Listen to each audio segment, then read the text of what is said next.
You'll take my life, but I'll take yours too. You fire musket, but I'll run you through. So when you're waiting for the next attack, you better stand, there's no turning back. The bugle sounds, the time begins. But on this battlefield, no one wins. The smell of ice smoke and horse's breath as the birds run into sudden death.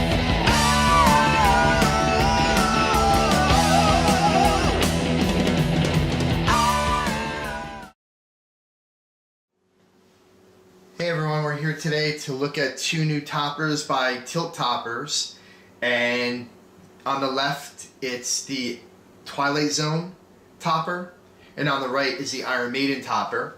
And on the left one here, we'll go more in depth and more detail and show the installation and stuff like that after we do this quick overview. But this Twilight Zone topper basically has like an LCD screen here that has video that goes through it. It's like a door that opens up, stuff like that. It looks really cool.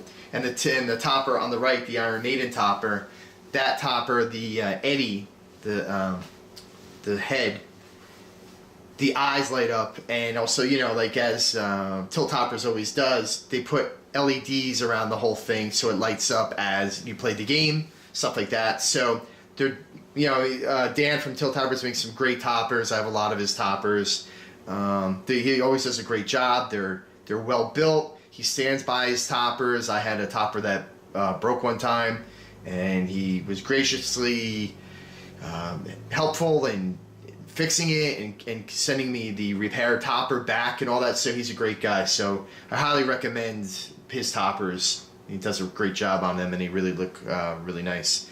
So let's go in more in detail of these toppers. We're going to start with the Twilight Zone topper, and then go to the Iron Maiden topper. Then after that, what we'll do is we'll show it install and like where they plug into in the pinball machine, and show them lit up and how they work and all that kind of stuff. So stay tuned for that, and let's go in depth and do a quick detailed overview of each topper individually.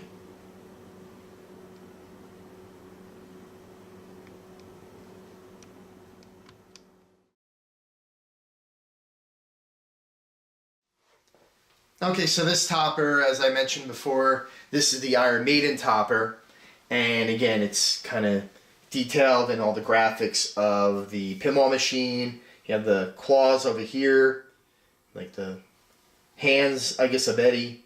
Has some hieroglyphics over here on the bottom of the title of the game. A couple sphinx heads or something over here. Again, more hieroglyphics. It's like a tongue twister. On the sides here, and again, this head is all molded.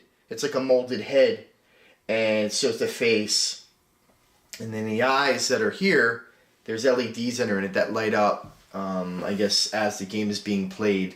And there's LEDs like in the bars over here on the bottom of this bar here. There's LEDs that light up the game or the topper and do all that kind of stuff. So again, his toppers look really great, Dan.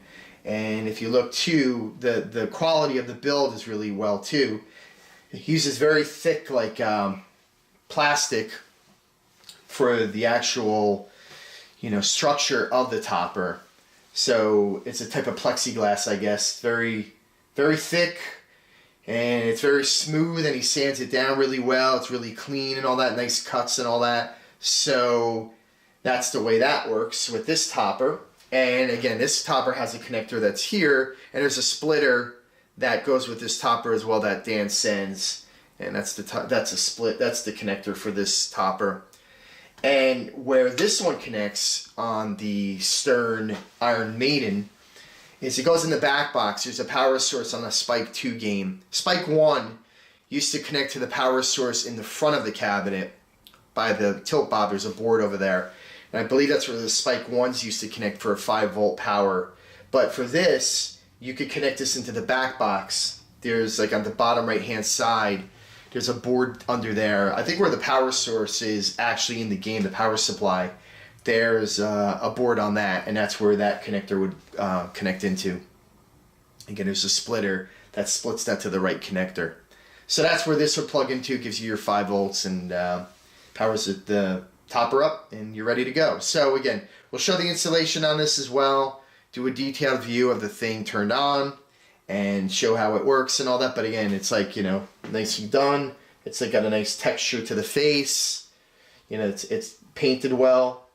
You know, the ears look really good. Like everything is very detailed and all that. And the graphics, the artwork here is very nice too. It does a really nice job with the decal or whatever he prints out here and uses and sticks onto this plexiglass. It's thick and, you know, it looks really nice. So let's take a look at this in action, and then after that we'll show the installation, show it in action, and then that'll be the end of the video. So stay tuned for that, and we will look at the stuff that we spoke about. Okay, so here we are at the top of the game. Here's the topper. And basically where the cable runs, I'll just kind of go in the back over here if you could see. There's the hole that's right here. So there's like a piece that got to pop out. So I ran the cable through that.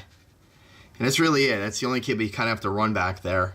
You know, and he have the way that TiltToppers works, the mounting system on this, it's on two like little like hinge or L brackets here that are held on with Velcro, and it's tight. Like it's not going to go anywhere. The Velcro's really, really tight to hold it to the game. So again, this is the topper up here on top of the game, and so let's move to the back box and see how it actually comes down. Like the wiring, you know, drops down out of the game from there, comes all the way down here, and then basically goes to the board back here, and this cable right here where my finger is, the red and black wire coming out, there's a little connector in there, and that connects to the end of that topper. But again, I had to split that wire and make my own connector on it to handle more than one mod. So I just bundled the wire back there and tied everything up so everything's clean and neat. So, and then I put where I spliced the wires together, I put heat shrink on it, stuff like that. So I kind of try to do it as best as I can, a professional, so nothing shorts out and everything is clean and stuff like that. So, but again, I would recommend if somebody's selling a mod or whatever, if they could send a splitter, or if you know that you're getting more mods, you should get splitters or something like that, just in case you have more than one mod in that connector. So, or you're gonna have to do what I did and split the wire and come up with your own mechanism to make it work. So let's check out the topper in the game. It looks really cool, and see how it actually works in the game. And next go to the Twilight Zone topper after this one.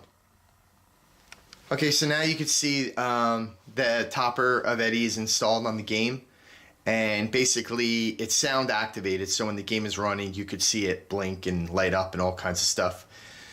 So I'm going to show you how to install it, like what I did to install it. There's wiring that kind of goes from the topper itself to the back box. It's really pretty easy to install. The only thing I suggest, like with games or mods that we're putting on our pinball machines, is that, you know, with splitters and stuff like that, you're going to run out of room.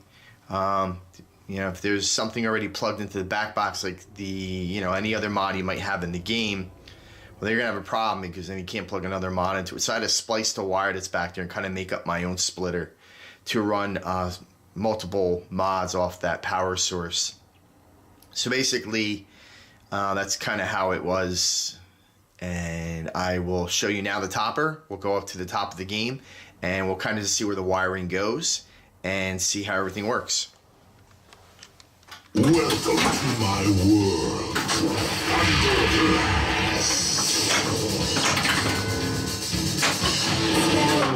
to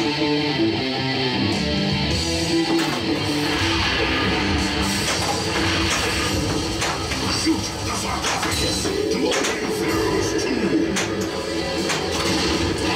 These are in name.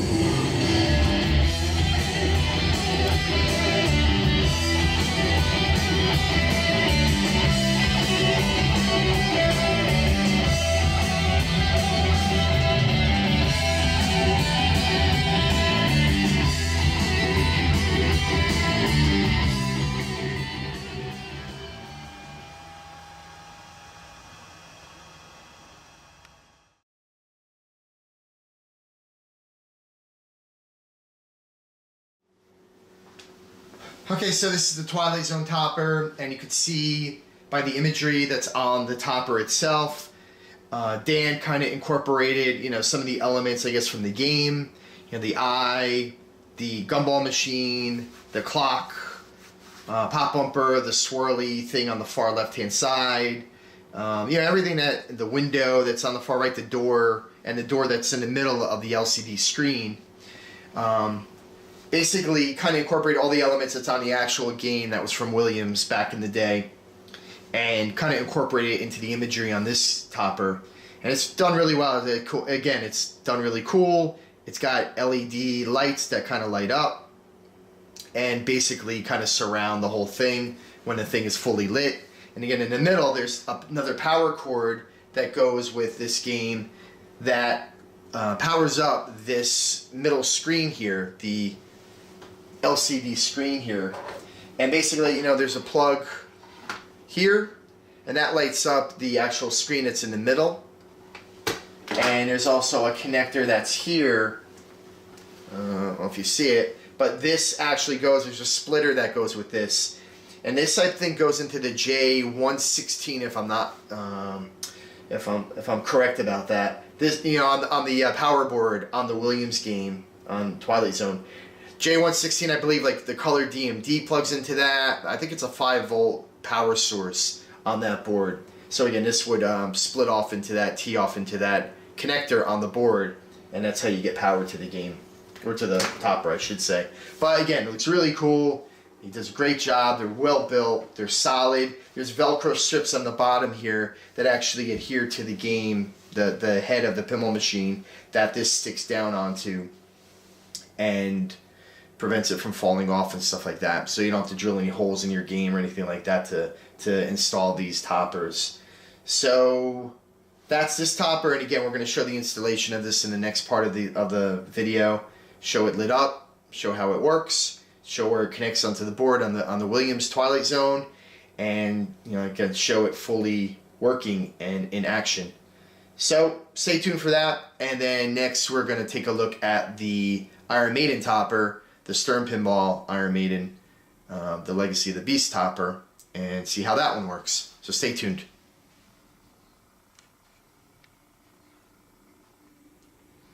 Okay, so for this topper, there's two power sources that come out.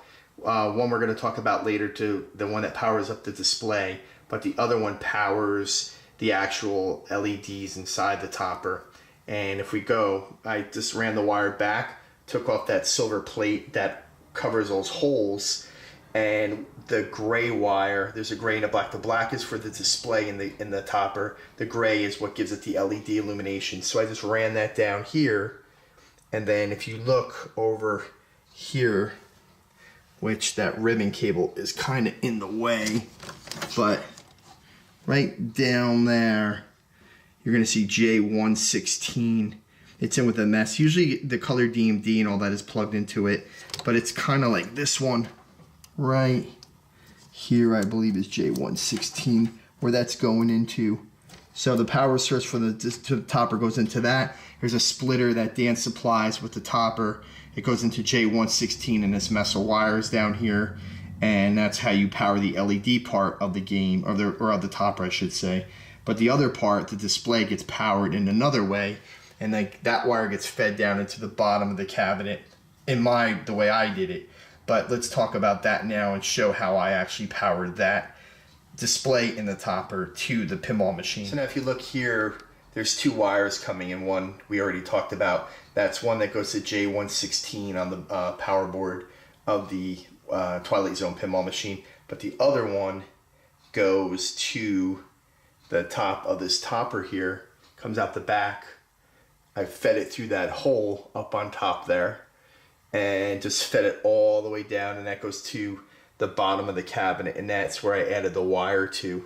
I believe it's the black cable on there, on those two wires that come down right there. So again, I spliced the wire twice, one at the power supply at the brick, added wire there, and then I cut it in the middle again to feed it through there, just to add more wire to the wire to reach the auxiliary power supply inside the game to give it power. So that's kind of how I did it. And then what I do with that is I heat shrink soldering points of the wiring, and then just solder or put a piece of solder on the wires where they splice together, and then put the heat shrink over that just to kind of protect it and not have it touch and short things out. So let's take a look at the topper and see how everything works. Okay, so this is inside the cabinet of the Twilight Zone pinball machine, and basically I wanted to wire, as we said previously, the screen of the topper to the power source of the game, so when the game goes on and off, the screen goes on and off. Not if you have it in an outlet, it always stays on or off. You got to shut the outlet off. So basically, I plugged the power source into the auxiliary box that's inside the cabinet here in the front, and I had to add some wire to this plug. So I had to snip the wires here.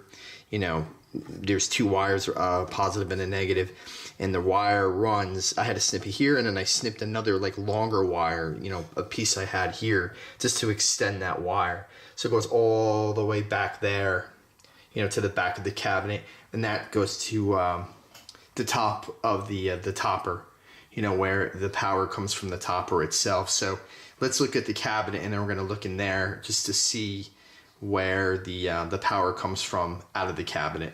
Okay, so let's check out the topper lit up and powered on.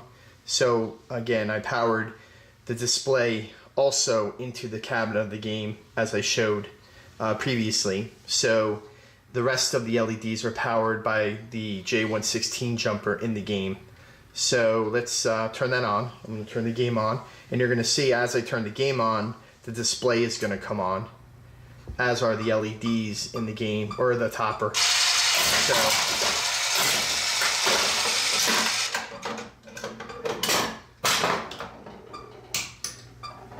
So this is the topper, and as you can see, the screen changes, you know, with different parts of the game here. You know, it displays about 6 or 7 different scenarios of different images and stuff like that. So it came out really cool, I think. The flashing of the LEDs in the background of the red, kind of, you know, going in and out, as Dan kind of did. The LED strip on the bottom there to give it illumination through the whole plexiglass, and the imagery of the eye and the gumball and stuff like that. So it looks really cool. So let's kind of like just hover over the top here a little bit, a little close up of it. And again, it's really nice. He did a nice job. The quality is really nice on it. The wiring and everything in the back is really nice. So Dan really makes a great product. I really highly recommend his toppers, and I have about 5 or 6 now of his toppers, and every one of them is really great. They just get better as he makes more of them.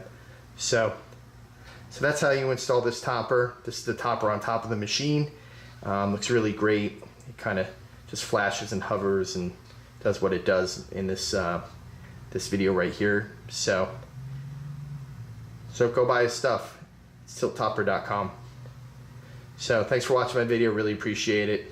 I can see all my videos at www.pinballsupernova.com. That's my website, and all the links are there to the YouTube page, Facebook, Twitter, you know, blog, stuff like that. So again, thanks for the subscriptions to the YouTube channel. Really appreciate it. And my Twitter page and Instagram. I also have that. Forgot about that too. So thanks again for everything. Really appreciate it. And until our next video, see you then.